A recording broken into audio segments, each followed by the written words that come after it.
যান্ত্রিকতার এই শহরে যেখানে প্রতিদিনের ব্যস্ততা আমাদেরকে ঘিরে রাখে, সেই ব্যস্তময় সময়টুকু পার করে দিন শেষে পাখিদের মতো আমাদের ফিরে আসতে হয় আমাদের নিজ নিজ ঘরে।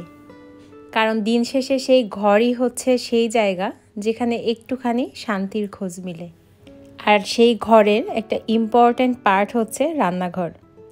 কারণ চাকরিজীবী হও আর আমার মতো গৃহিণী হও, দিনের বেশ খানিকটা সময় কিন্তু আমাদের এই রান্নাঘরেই পার করতে হয়।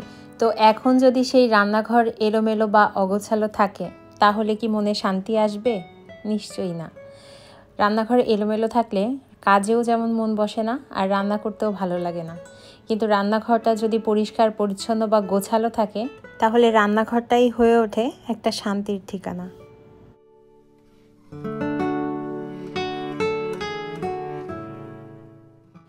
তো ঘরের যেমন একটা ইম্পর্ট্যান্ট পার্ট হচ্ছে রান্নাঘর, তেমনি রান্নাঘরের একটা ইম্পর্ট্যান্ট পার্ট হচ্ছে কাউন্টার টপ। কারণ কাউন্টার টপেই কিন্তু আমাদের হাতের কাছে রান্না করতে প্রয়োজনীয় যত জিনিসপত্র সব কিন্তু এই কাউন্টার টপেই থাকে। আর রান্নাঘরের এই সৌন্দর্য কিন্তু নির্ভর করে এই কিচেন কাউন্টার টপটা সাজানোর উপরে। তো এটা কিন্তু শুধু সৌন্দর্য বৃদ্ধি সেটা না, এটা হতে পারে আমাদের দৈনন্দিন জীবনের কাজগুলোকে একটু সহজ করে তোলার উপায় মাত্র। আর তাছাড়া একটা সাজানো গোছানো কিচেনে রান্না করতে কার না ভালো লাগে বলো? তো আজকে আমি আমার ভাড়া বাসার ছোট্ট কিচেনটার ছোট্ট যে কাউন্টার টপটা, সেটা আমি কিভাবে গুছিয়ে নিয়েছি সেটাই আজ তোমাদের সাথে শেয়ার করব। তো টেনে না দেখে পুরো ভিডিওটি দেখবে, আশা করছি তোমাদের ভালো লাগবে। আর সেই সাথে হয়তো এখান থেকে কিছু না কিছু আইডিয়াও তোমরা পেয়ে যেতে পারো, যেটা কিনা তোমাদের রান্নাঘরটা সাজাতেও অনেক হেল্প করবে। তো এই হচ্ছে আমার কিচেনের সেই কাউন্টার টপটা। তো আমার কিচেনটা একেবারে খুব একটা ছোট না, তবে কিচেনের যে কাউন্টার টপটা এই যে দেখতে পাচ্ছ, এটা কিন্তু একেবারেই ছোট, মানে জায়গা নেই বললেই চলে। তো যার কারণে মন চাইলেও আমি কিন্তু খুব বেশি জিনিস দিয়ে সাজানোর কখনোই সুযোগ পাই না। তো হাতের কাছে যেগুলো সব সময় আসলে না থাকলেই নয়, তো এমন কিছু জিনিস দিয়ে আমি আজ আমার কাউন্টার টপটা সাজিয়ে নিব। তো সাজানোর আগে যেটা করতে হবে, দেখো কি কিচেনের এই জায়গাটা আমি খুব সুন্দর করে পরিষ্কার করে নেব। তো জায়গাটা ক্লিন করার জন্য আজকে আমি কিচেন ক্লিনারটা ব্যবহার করতেছি। তোমাদের কাছে যদি না থাকে তাহলে তোমরা গরম পানির মধ্যে ভিনেগার অথবা লিকুইড যে ভিমবার আছে সেটা দিয়েও ক্লিন করে নিতে পারো। আর আমার রান্নাঘর ক্লিন করার জন্য আমি সবসময় এই মাইক্রোফাইবার কাপড়গুলো দিয়েই মুছতে বেশি পছন্দ করি। কারণ এগুলো কিন্তু খুব সহজেই রান্নাঘরের যে কোনো দাগ তেল ময়লাকে খুব সহজেই কিন্তু তুলে ফেলে। আর তাছাড়া এই কাপড় দিয়ে শুধুমাত্র পানি ব্যবহার করেই কিন্তু বেশিরভাগ ময়লা বা তেল দূর করা যায়। বড় যে তেল কাস্টাটা ছিল সেটা তো মোটামুটি উঠে গেছে। এখন একটা কিচেন যে ক্লিনিং টাওয়াল আছে, সেটা শুধু একটা পানিতে ভিজিয়ে তারপরে জায়গাটা মুছে নেব আরেকবার। আর এই টাওয়ালগুলো কিন্তু খুবই সুন্দর, খুবই সফট টাইপের। আবার তোমার এগুলো কিন্তু অনেক টেকসই, মানে এমনি যে তুমি রুমাল বা কাপড় যদি ইউজ না করে যদি এই ধরনের মাইক্রোফাইবার যে ক্লিনিং টাওয়ালগুলো আছে এগুলো ইউজ করো, তাহলে বুঝবা যে এগুলোতে ইউজ করে কতটা মজা লাগে। তো এগুলোতে কিন্তু তোমার ওই যে তেল বা হলুদের দাগটা কোনো কিছুই থাকে না, পানি দিয়ে জাস্ট একটু সাবান দিয়ে মানে ডলা দিলেই কিন্তু সব আবার পরিষ্কার হয়ে যায়। আর এমনি টাওয়াল বা কাপড় যদি তুমি দিয়ে মোছো, তারপরে দেখা যায় কি যে ওটা একটা তেল কাস্টে বা একটা হলদেতে ভাব হয়ে যায়। তো এইটাই একটা এই সুবিধা আছে, যার জন্য আমি সবসময় এই মাইক্রোফাইবার যে ক্লিনিং টাওয়াল এগুলো ইউজ করি। তো দেখো রান্নাঘরে এলে কিন্তু আমাদের বারবার হাত ধোয়া লাগে, আবার হাত ধোয়ার পরে একটু হাত না মুছলেও হয় না। কারণ ওই ভেজা হাতে তুমি যাই কিছু ধরতে যাবা না কেন সেটা তোমার পিছলা খায়। তো যার জন্য দেখো রান্নাঘরে এরকম সফট টাইপের একটা তোয়ালে যদি থাকে তাহলে কিন্তু তুমি খুব সুন্দর করে হাতটা মুছে নিতে পারো। তো আমি আমার একদম রান্নাঘরে যে বাম সাইডটা সেখানে এরকম একটা তাওয়াল ঝুলিয়ে দিলাম। আর এখানে দেখো একটু দেখতে সুন্দর লাগবে তার জন্য এই টাইপের হচ্ছে একটা ওয়ালমেট টানিয়ে দিলাম, মনে হচ্ছিল যে রান্নাঘরের সাথে এটা ভালো যাবে। আর এই যে দেখো আমার যে কিচেন র্যাকটা, এটা খালা ধুয়ে রেখেছিল আগে থেকেই, তো ধুয়ে টুয়ে পরিষ্কার করেই তারপরে হচ্ছে শুকিয়ে এখন হচ্ছে এগুলো আস্তে আস্তে করে সেট করতেছি। তো আমার চুলার ডান পাশে এখানে হচ্ছে আমি সবসময় আমার অয়েল জারগুলো রাখি, যাতে করে এখান থেকে সহজে আমি তেলের পটটা নিয়ে আমি হচ্ছে রান্না ইউজ করতে পারি। আর রান্নাঘরে যে কোনো ধরনের প্রাকৃতিক উপকরণ, যেটা হতে পারে ফ্রেশ ফুল বা গাছের ছোট টব, যদি রাখা যেতে পারে তাহলে কিনা একটা শান্তি বা সতেজতার একটা অনুভূতি আনে, যার জন্য একটা গাছ আমি এখানে রেখে দিলাম। আর এখানে দেখো চুলার জাস্ট পেছনে কর্নারের দিকে আমি এই স্পুন হোল্ডারটা রেখেছি, যাতে করে রান্নার সময় স্পুনগুলো আমার এদিক ওদিক গিয়ে খুঁজতে না হয়। আর অয়েল পটগুলো রাখার পরে এখানে ট্রের বেশ খানিকটা জায়গা ফাঁকা আছে, তো ওখানে একটা হলুদ কালারের একটা ফ্লাওয়ার রেখে দিলাম, দেখতে ভালো লাগবে ওই জন্য।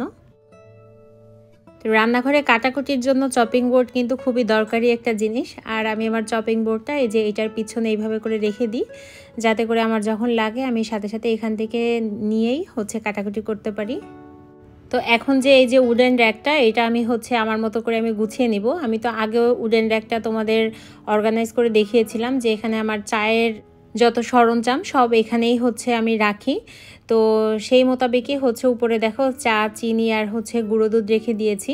আর নিচে দেখো এখানে হচ্ছে ছুরি বা ছোট যে খুন্তি বা চামচ, চা বানাতে আমাদের যেগুলো প্রয়োজন হয় সেগুলো আমি হাতের কাছে এখানে হচ্ছে রেখে দিলাম। আর এর সাথে দেখো চা বানাতে কিন্তু আমাদের বিভিন্ন প্রকার মশলা লাগে, যেমন হচ্ছে এলাচ, দারচিনি, লবঙ্গ, তেজপাতা, গোলমরিচ, এই টাইপের যে মশলাগুলো আমি এইভাবে করে আর কি এর সামনে এখানে রাখলাম। আর পেছন দিকে দেখো কিছু জায়গা খালি আছে, ওখানে আমার যেগুলো মানে সব সময় লাগে না কিন্তু মাঝে মাঝে লাগে, তো এমন কিছু মশলা পেছন দিকটায় রেখে দিয়েছি, কারণ পেছন দিকটা এমনিও ফাঁকা থাকতো, তো ওই জন্য আর কি ওইটা দিয়ে ফিল আপ করেছি। আর দেখো এটার নিচে আমি এরকম হচ্ছে একটা স্পুন যে রেস্ট আমার রান্নার সময় লাগে, তো ওই স্পুন রেস্টটা আমি এর নিচে এইভাবে করে রেখে দিই, আমার যখন লাগে আমি এখান থেকে চট করে বের করে নিতে পারি। আর দেখো আমাদের কিন্তু প্রতিদিন সকালে কিন্তু ডিম লাগে, তো আমার এরকম একটা ছোট ডিম রাখার একটা স্ট্যান্ড আছে। তো এখানে আসলে এখন যে ফেক ডিমগুলো সেগুলোই রাখা, তবে এটা একটু দেখতে ভালো লাগবে, তো ওই জন্য আর কি রাখলাম। আর মাঝে মাঝে দেখো যখন একটু ভিডিও টিডিও করি তখন এখানে কিন্তু রিয়েল ডিম রাখি, তো এই আর কি দেখো। আর এই পাশে দেখো আমার চুলার ঠিক বাম পাশে এরকম হচ্ছে আমি একটা স্টিলের র্যাক রাখি। যদিও এই র্যাকটা আমি কিনেছিলাম হচ্ছে রান্নাঘরের যে দেওয়ালটা, ওই দেওয়ালে লাগানোর জন্য, কিন্তু যেহেতু ভাড়া বাসা, দেওয়ালের যে টাইলসগুলো দেওয়া সেগুলো খুব একটা ভালো না, তো ওখানে যদি আমি রাখতাম তাহলে হয়তো খুলে পড়ে যেত, তো যার জন্য আমার এখানেই রাখতে হচ্ছে। আর এই শেলফটায় দেখো আমার একদম প্রতিদিনকার রান্নায় যে প্রয়োজনীয় মশলাগুলো, যেমন জিরা, ধনে, কালিজিরা, পাঁচফোড়ন, তারপরে হচ্ছে লবণ, হলুদ, শুকনা মরিচ, মরিচের গুঁড়া, তো সরিষা, এই টাইপের যে জিনিসগুলো যেগুলো প্রতিদিন আমার রান্নায় ইউজ হয়, আমি সেইগুলো হচ্ছে এই পাশে আর কি এইভাবে করে গুছিয়ে রাখতেছি। আর তোমরা তো জানো যে রিসেন্টলি আমি এই জারগুলো কিনেছি, গত ভিডিওতে তোমাদের সাথে শেয়ার করেছিলাম। তো যারা যারা জানো তারা তো জানোই, আর যারা জানো না গত ভিডিওটা দেখে আসতে পারো, ওখানে জারের আমি সমস্ত ডিটেলস দিয়ে দিয়েছি। তো জারগুলো দেখানোর পর, ওই ভিডিওটা শেয়ার করার পর তোমরা অনেকে অনেক মন্তব্য করেছো, তো সেগুলো নিয়ে একটু পরে আলোচনা করছি। তার আগে অর্গানাইজটা করে রাখি আগে, তারপরেই সেগুলো নিয়ে আলোচনা করতেছি।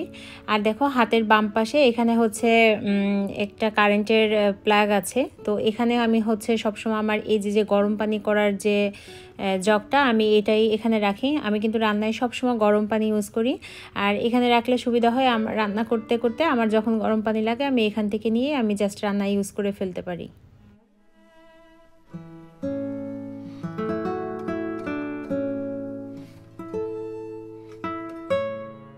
তো এই তো এভাবে করেই আমি আমার কিচেন কাউন্টার টপটা সাজিয়ে নিয়েছি। তোমরা তো দেখলেই জায়গাটা এতটা ছোট যে এখানে কিন্তু আর এক চুলও জায়গা নাই। আর যদি আরেকটু জায়গা থাকতো তাহলে আরেকটু সুন্দর করে আমি আসলে সাজিয়ে নিতে পারতাম। আমার যে sandwich maker, air fryer, rice cooker, এই টাইপের যে মানে ইলেকট্রিক্যাল জিনিসগুলো আছে সেগুলো রাখার মতো কোনো স্পেসই আমার হচ্ছে রান্নাঘরে নাই।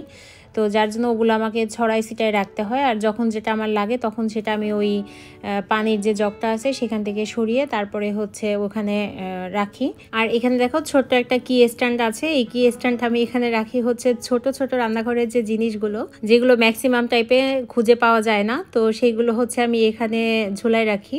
তো এই তো আমি আমার অল্প জায়গার মধ্যে আমার জিনিসগুলো আমি এইভাবে অর্গানাইজ করে রেখেছি। তো চলো তোমাদের এক ঝলকে আরেকবার একটু দেখিয়ে দিই।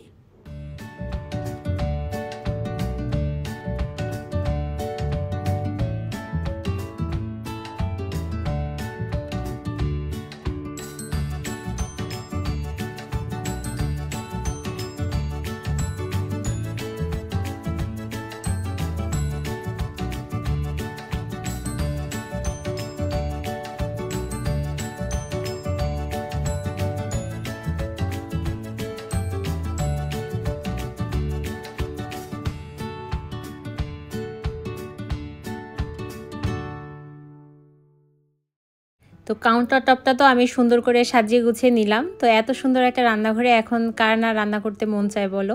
তো আমার সেই যে শখের হাঁড়িটা আমি কিনেছিলাম, তো সেই হাঁড়িতে আজকে আমি খিচুড়ি রান্না করব আর সেটাই তোমাদের সাথে শেয়ার করব। এখানে দেখো শীতের কিন্তু সব সবজি কিন্তু এখন উঠে গেছে। এখানে হচ্ছে লাউ, মূলা, কফি, গাজর, তারপরে সিম, আলু, এই টাইপের যত সবজি আছে সব আমি একটু লবণ হলুদ দিয়ে ভেজে তুলে রেখেছি। তো যেহেতু খিচুড়ি রান্না করব, তো খিচুড়ির জন্য এখানে দেখো চাল ডাল মিক্স করে ধুয়ে নিচ্ছি। আমি কিন্তু আজকে ভীষণই এক্সাইটেড এই জন্য যে আমি আমার ওই হাঁড়িটায় হচ্ছে খিচুড়ি বসাবো। তো আমার খুব ইচ্ছা ছিল যে এরকম একটা হাঁড়িতে আমি খিচুড়ি রান্না করব, যে কেমন লাগে দেখতে বাইরে থেকে। তো এই জন্য আমি কিন্তু ভীষণই এক্সাইটেড, আর তোমরাও কিন্তু আমার সাথে থাকবে। তোমরাও দেখলে আমার মনে হয় যে তোমাদের কাছেও অনেক ভালো লাগবে। তো খিচুড়ি এমন একটা জিনিস যে কোনো রান্না নাও পারে সেও খিচুড়ি রান্না পারে। তো খিচুড়ি রান্নার রেসিপি তোমাদের কাছে আলাদা করে আমি না বলে তার থেকে বরং চলো তোমাদের সাথে কিছু গল্প করি। আমার গত ভিডিওটা দেওয়ার পরে আমার অনেক প্রিয় আপুরা হচ্ছে আমাকে কমেন্টের পাঠিয়েছে। তো চলো সেই সব কমেন্ট নিয়ে কিছু কথা বা কিছু আলোচনা বা কিছু গল্প করা যাক। তো লিপি আপু, তুমি সবসময় আমাকে খুব বড় সড়ো লম্বা একটা চিঠি পাঠাও। আমি ওটা কমেন্ট বলবো না, বলবো একরকমের একটা চিঠি। আর সব সময় কিন্তু তোমার এই চিঠির মধ্যে কিন্তু অনেক আবেগ, অনুভূতি, ভালোবাসা সেটা থাকে। তো এটা কিন্তু আমি বুঝি। তো যাই হোক, সব কিছু তো আর এত বড় চিঠি এখানে পড়ে শোনাতে গেলে পুরা ভিডিওটাই শেষ হয়ে যাবে, চিঠিটা শেষ হবে না। তো পুরাটুকু না পড়ে যেটুকু তুমি একটু আমাকে জানিয়েছো ওর মধ্যে একটুখানি আমি বলি। সেটা হচ্ছে তুমি বলেছো যে জারগুলো অনেক সুন্দর হয়েছে, তবে জারের চামচগুলো এভাবে থাকাতে তোমার সুবিধার চেয়ে অসুবিধাই বেশি মনে হবে, এটা তুমি বলেছো। তো আসলে অসুবিধা একটু হবে না সেটা না, অসুবিধা মনে হয় একটু হবে। এটা কেনার সময় কিন্তু আমিও একটু চিন্তা করেছি। তো তারপরেও ভাবি যে সব কিছুই তো আমরা হচ্ছে জারের ভিতরে চামচগুলো আর কি ঢুকাই তারপরে করি, তো এভাবে করে এটা একটু নতুন মনে হলো। তো ভাবলাম যে একটু নিয়ে দেখা যাক। কত সময় আছে না যে কত জিনিসে তো আমাদের কত অসুবিধা হয়, তারপরেও কিছু ভালো লাগার জিনিস থাকে, ভালো লাগার জায়গা থাকে, সেখানে একটু অসুবিধা হলেও মানে মন থেকে আসলে ওগুলো মেনে নিতে হয় বা মেনে নেওয়া যায়।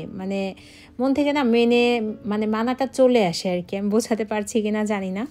তো হয়তো একটু সমস্যা হবে, একটু টিস্যু দিয়ে চামচগুলো মুছে রাখতে হবে বা একটা পলিথিনের মধ্যে করে রেখে দিলে তাহলে তোমার কিন্তু তেলা পোকাটা বসতে পারবে না, আর ওটা কিন্তু বারবার আমার ধোয়াও লাগবে না। তো এটা চিন্তা করে বা এটা আমি মাথায় নিয়েই হচ্ছে জারগুলো আমি কিনেছি। তো দেখি আপাতত ইউজ করতে কতদিন আর কি ইউজ করতে পারি, আর যদি ভালো না লাগে তাহলে হয়তো আবারও চেঞ্জ করে নিতে হবে বা কিছু একটা করতে হবে। তো আপাতত যখন কিনেছি দেখি এইভাবে ইউজ করতে থাকি, কি হবে সেটা দেখা যাবে।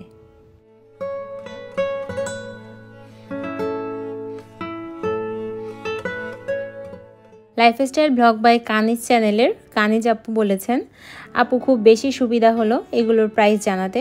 আমি যেহেতু মৌচাক মার্কেট থেকে সবসময় এগুলো কিনে থাকি, আমার এখন থেকে অনেক সুবিধা হবে। তো আমার অনেক সাহায্য হলো আপু। তো এরকম টাইপের অনেক সুন্দর একটা কমেন্ট আমাকে পাঠিয়েছে। অপরদিকে খুব সুন্দর করে এরকম একটা নেগেটিভ কমেন্টও আমার এক আপু আমাকে পাঠিয়েছে। তো আমি নামটা বলবো না, শুধু সে কী লিখেছিল সেই কমেন্টটা আমি তোমাদের একটুখানি পড়ে শোনাই। সে লিখেছিল যে সংসার করতে এত কিছু আসলে লাগে না, শুধু এসব জিনিস কিনে টাকা নষ্ট করা ছাড়া আর কিছুই না। আর ভিডিওতে এসব দেখিয়ে মধ্যবিত্ত মহিলাদের মাথা নষ্ট করা আর হাজব্যান্ডদের পেরেশানি দেওয়া, সাহায্যের নামে যত সব ভণ্ডামি। তো এরকম একটা কমেন্টই আমার এক আপু আমাকে পাঠিয়েছিল। তো আসলে অনেক কিছু আপুকে বলতে ইচ্ছা করে বা বলার ইচ্ছা আছে, তবে আজকে আর আসলে বলবো না, কারণ আপুটা হয়তো তার ফ্যামিলি থেকে কতটুকু শিক্ষা পেয়েছে কিনা জানি না, তবে আমার ফ্যামিলি থেকে আমি যতটুকু শিক্ষা পেয়েছি, এরকম একটা পাবলিক প্লেসে এসে তাকে এরকমভাবে আঘাত করা বা কথার জবাবে পাল্টা কথা দিয়ে তাকে কষ্ট দেওয়া, এরকম শিক্ষা আমার পরিবার থেকে আমাকে দেয়নি। তো যার জন্য আমি অনেক কথা মনে আসলেও আমি এখানে বললাম না। আপুটাকে শ্রদ্ধার সাথে শুধু জানাতে চাই যে অন্যদের কথা আমি জানি না, তবে আপুটাকেই বলছি যে এই ধরনের ভিডিও দেখে যদি তোমার মাথাটা নষ্ট হয় আর তুমি তোমার হাজব্যান্ডকে পেরেশানি দাও, তাহলে তুমি এইসব ভিডিও দেখা থেকে বিরত থাকো। বাকিরা কি করবে না করবে, তাদের সাহায্য হলো না, উপকার হলো না, আমি কি ভিডিও দিলাম না দিলাম, বা মধ্যবিত্ত মহিলাদের মাথা খেলাম না খেলাম, এত কিছু নিয়ে তোমার চিন্তা না করলেও হবে।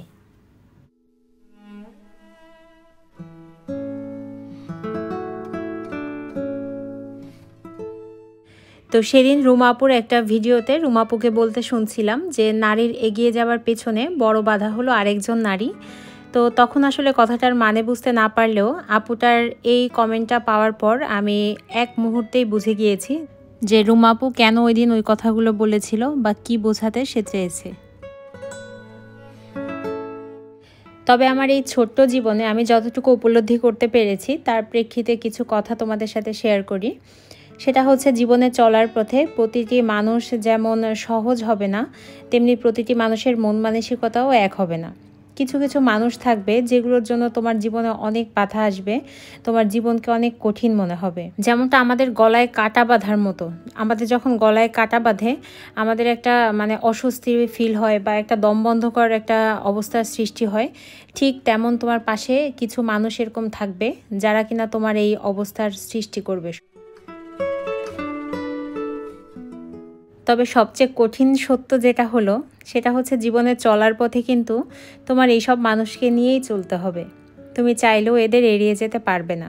এদের সাথে হাসি হাসি মুখ করে সৌজন্য বিনিময় তোমাকে করতেই হবে। নিজেকে নিজের মনে সবসময় শক্তি জুগিয়ে চলতে হবে যে এদের সাথে জানি আমি লড়াই করে সামনে এগিয়ে যেতে পারি। হয়তো তাতে একদম সব কিছু যে ঠিক হয়ে যাবে সেটা বলছি না, তবে কষ্ট কিছুটা হলেও কমবে। তো যাই হোক, নেগেটিভ সবসময় নেগেটিভ ইফেক্ট ফেলবে, এটাই স্বাভাবিক, সেটা মানুষ হোক বা কমেন্ট। তো নেগেটিভ সেসব কমেন্ট বাদ দিয়ে যেসব আপুরা আমাকে সুন্দর সুন্দর কমেন্ট পাঠিয়েছে ভিডিওর মাধ্যমে, তাদেরকে আমি আরও একবার ধন্যবাদ জানাতে চাই।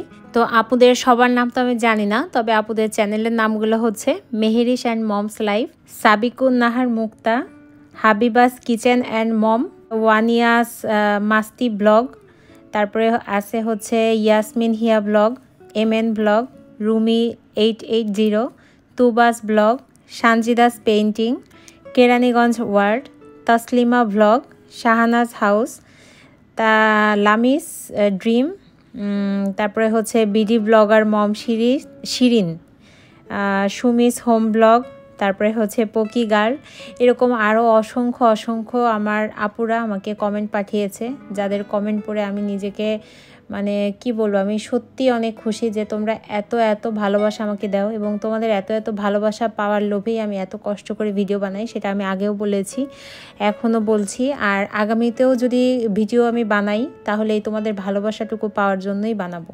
তো এটাই আর কি বলতে চাই। তোমাদেরকে আরও একবার অসংখ্য অসংখ্য অসংখ্য ধন্যবাদ, আর আমার অন্তরের অন্তঃস্থল থেকে গভীর ভালোবাসা জানিয়ে তো আজকের মতো এখানেই বিদায় নিচ্ছি। তো আমার পরবর্তী ভিডিও দেখার আমন্ত্রণ রইল। সে পর্যন্ত সবাই ভালো থাকো, সুস্থ থাকো। আজকে এখানেই শেষ করছি। Bye bye.